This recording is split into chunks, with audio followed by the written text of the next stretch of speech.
এবার কি বলতে copy the text and paste in text. তো এটা সিলেক্ট করবি, কপি এটা পেস্ট কর, তাহলে কি ইনসার্ট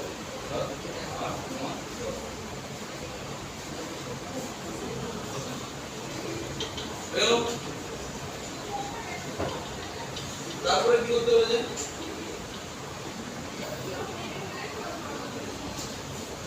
যে first line font colour red and yellow. তাহলে প্রথম লাইনটাকে সিলেক্ট করবি, কালারের drop down arrow, gradient colour, more gradient, gradient ফিলে আসবি। এখান থেকে কি করে দেবো, একটা করে দেবো রেড, একটা করে দেবো ইয়েলো, রেড এন্ড ইয়েলো হয়ে গেল। তারপরে কি বলেছে, make second line text bold হলো। তারপর বলেছে make third line 16.5 font size, 3 নম্বর লাইনের ফন্ট সাইজ এখান থেকে কত করে দিবি, কিবোর্ড থেকে লিখে দিবি 4.5 হলো। তারপর কি বলেছে, a font style of text should be Palatino linotype। এটা কি করবি, আর এই পুরো লেখাটাকে সিলেক্ট করবি, সিলেক্ট করার পর এখানে দেখো ফন্ট স্টাইল আছে, এখানে তুমি এখন ড্রপ ডাউন লিস্ট থেকে বুঝতে পারো। সবথেকে বেটার হচ্ছে এখানটায় ক্লিক করবেন, যেটা লিখে দাও, যেটা লেখা আছে পেলা, দেখো কিছুটা লেখার পর চলে এসেছে বাকি না, এন্টার প্রেস করো, হয়ে যাবে দেখো ক্লিয়ার। তারপরে কি বলেছে, বলতে রিপ্লেস দা টেক্সট দা, ছোট হাতের দাটাকে কাউ দ্বারা রিপ্লেস করতে বলেছে, বড় হাতের দাটাকে ডাক দাও। তাহলে কি করব, দেখো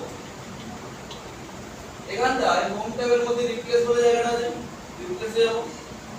এখানটায় প্রথমে লিখছি কিসে, ছোট হাতের দা, একে কনভার্ট করব কিসে, ছোট হাতের দাটাকে কিসে রিপ্লেস করতে বলেছে, কাউতে। তাহলে এখানে রিপ্লেস করতে কি লিখবো, কাউ।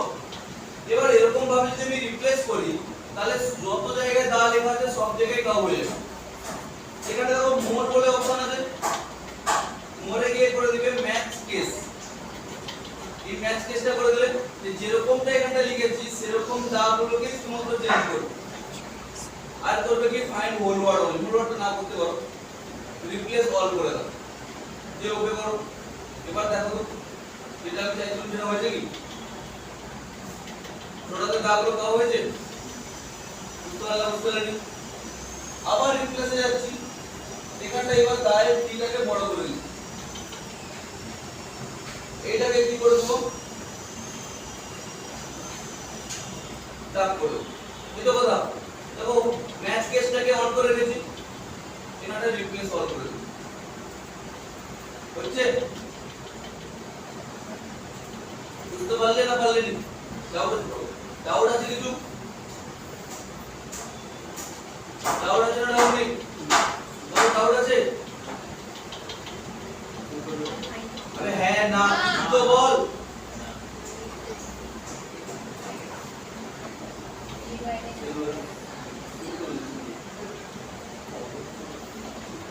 এবার তারপর কি বলেছে, write random paragraph and make the line spacing 1.7। তাহলে এখানটা নিচে আমি কি করলাম,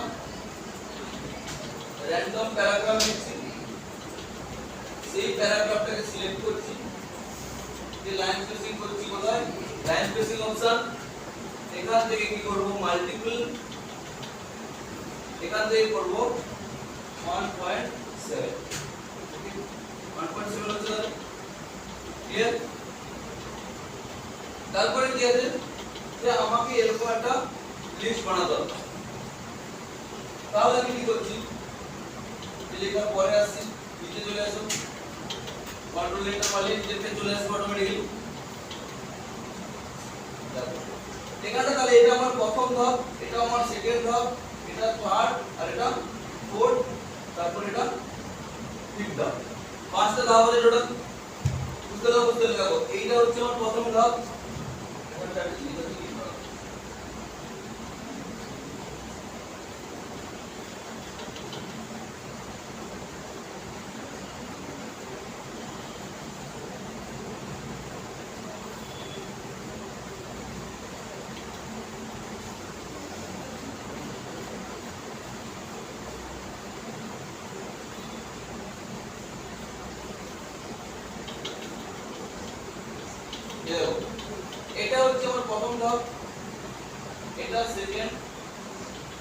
এটা হচ্ছে আমার থার্ড ধাপ, এটা ফোর্থ, আর এটা ফিফথ।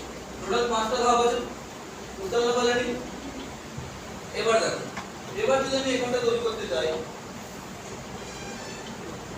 তাহলে কি করব?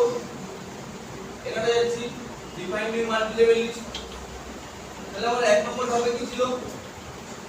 ফার্স্ট ছিল। তাহলে 1 নম্বর ধাপে 1 নম্বর ধাপে আমি এখান থেকে কি করব? এখানটায়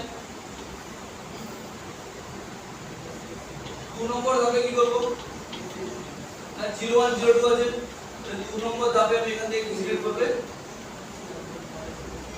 01 02।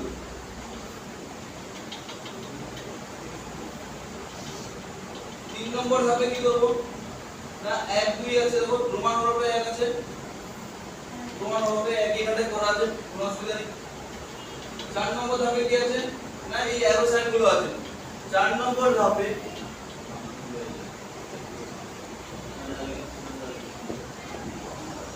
এখানে অ্যারো সাইন, দেখো এখান থেকে অ্যারো সাইন তুলে আছে, বলো দেখো এখানে বুলেট বলে অপশন আছে, নাহলে তুমি নিউ বুলেটে চলে যেতে, এখান থেকে বুলেট পেয়ে যেতে। ওই করো। 5 নম্বর ধাপ কি আছে? 5 নম্বর ধরে ছিল এবিসি, পর অর্ধেক ধরো এই 1 নম্বর ধাপে ক্লিক করলো, ওকে করো, এসে পাস করে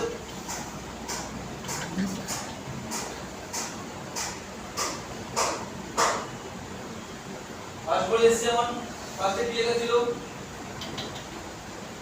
না আওয়ার কম্পিউটার সেন্টার।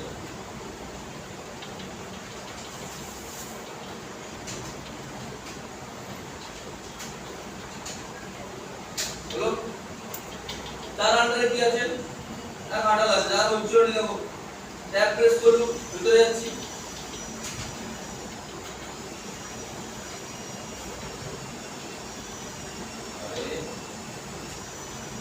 এন্টার। কাটালের আন্ডারে কি আছে? না কোড নম্বর,